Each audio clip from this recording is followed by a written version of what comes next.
So the Pancharatnam Kritis of Tyagaraja are among the most popular in the world.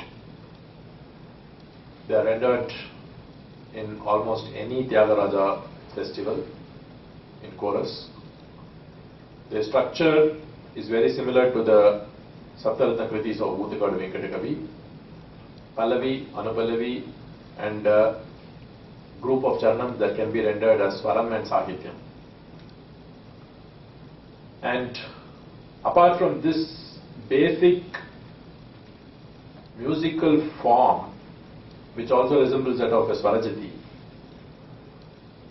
there is nothing much common by way of lyrical theme to these compositions. Just like Venkatakavi's Saptaratna Kritis, there is nothing lyrically common that actually links the compositions. So, if you look at Tyagaraja's Pancharatnam set, he has used what is now considered as the 5 Ghanaragams: Nate, Gaula, Arati, Varali and Shri. And that is one more thematic statement that he has made in this set.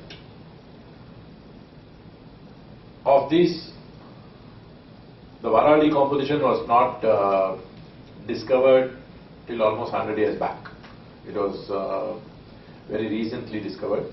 So now the set is complete.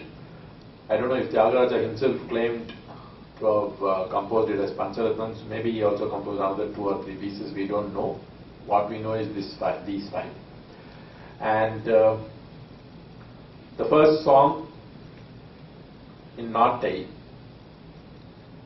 is one of the best examples of Tyagaraja's prowesses in Sanskrit.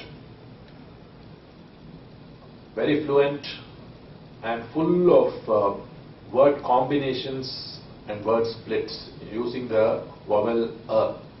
Most of the times you will see in many of the charanams you will see that being beautifully projected by him. And coincidentally, the first 2 pieces of Tyagaraja and Oothakadu Venkatakavi's set start off with Nate and Gaula. Then they are in different ragas. Sadhinchane of Tyagaraja is very interesting because it has a line from the charanam as an anchor refrain around which the other Madhyamakala Swarams and Sahityams will be composed. And Kanakana Ruchira is in Varali a slow tempo composition, which is a contrast that he has created in this set. And then of course Shri, which again is a very famous composition, Endaro Mahavulu. It's interesting for its rhythmic structure because the Pallavi and Anupallavi and the final charanam will all start on the second beat, whereas all the Madhyamakala charanams will start on the beat and then end after the first beat. So that's an interesting rhythmic contrast to Venkatakavi's last composition, which actually has a similar structure, but the charanam line that he has chosen starts before the beat. So all the Madhyamakalas will start on the beat but end before the beat. So these are all very interesting comparisons and contrasts, but I have dealt with this in detail in some of my other lectures. Many of them will be available in YouTube videos that you can all go and study. And Dudukugala I kept for the last because it's one of the remarkable pieces of Tyagaraja, where he is almost like self-recrimination in that composition. So that's the theme of that piece. And Sadhinchane, bright composition on Krishna. The very fact that it's on Krishna makes the whole song come alive even lyrically. Very bright and cheerful piece. Kanakana Ruchira describes the beauty of Rama, and Endaro Mahavulu is a salutation to all the great devotees. Most of them are mythological devotees that Tyagaraja mentions. And that is very similar to the very first composition of Venkatakavi's Saptaratna set, where the first piece, Bhajanamrita Paramananda, is actually a tribute to all the other great devotees who inspired him. So you'll see so much of this truth in the fairly cliched statement that great minds think alike. So you will see a lot of this when you study these works of such great masters. So the other interesting thing is that of the 5 that Tyagaraja composed, Jagadananda Karaka is the only one in Sanskrit. Rest are in Telugu. Similarly, in Venkatakavi set, Ala Vadenala will be the only one in Tamil, rest will be in Sanskrit. So they just had one piece as a contrast within that entire set. All the compositions in both the sets are in Aditalam. So let's start off with Jagadananda Karaka.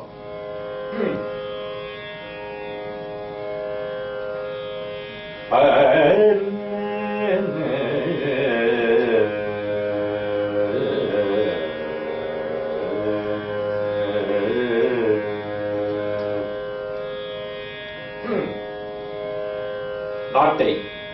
The Shakshruti Rishabham is a very key note in this raga. Janim of the 36th Melakarta Chalanata.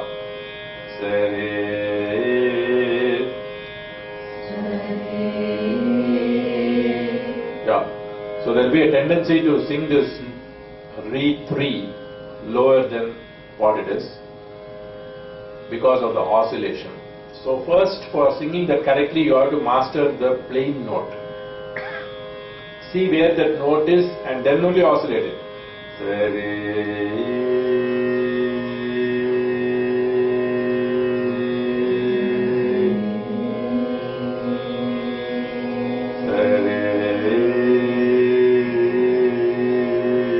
Then oscillate it.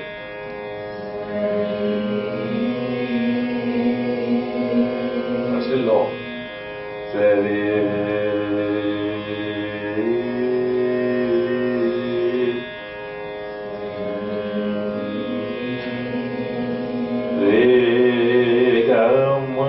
Fourth on the ga, which will almost push it to ma.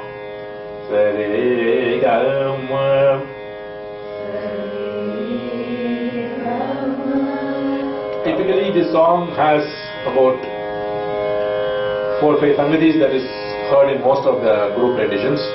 But I was taught almost 8 sangatis in the Pallavi alone, the first line. So I'm going to teach all of those. Many of them are beautiful sangatis which actually should be included. It will be very beautiful to hear them in all renditions.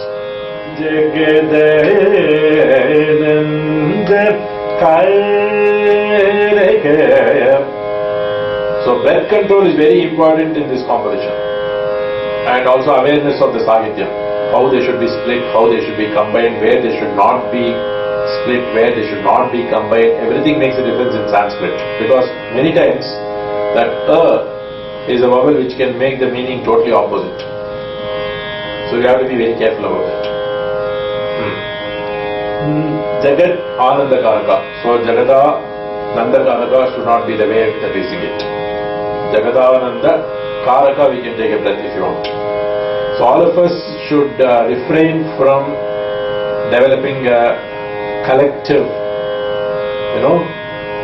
sense of breathlessness when we come to Jagada, which you will actually see. Even if 100 artists are singing, many times all of them will develop the same breathlessness in the same point with such coordination.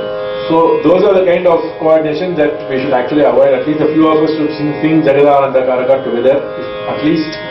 Otherwise Jagadananda Karaka. So all of you should practice this from childhood.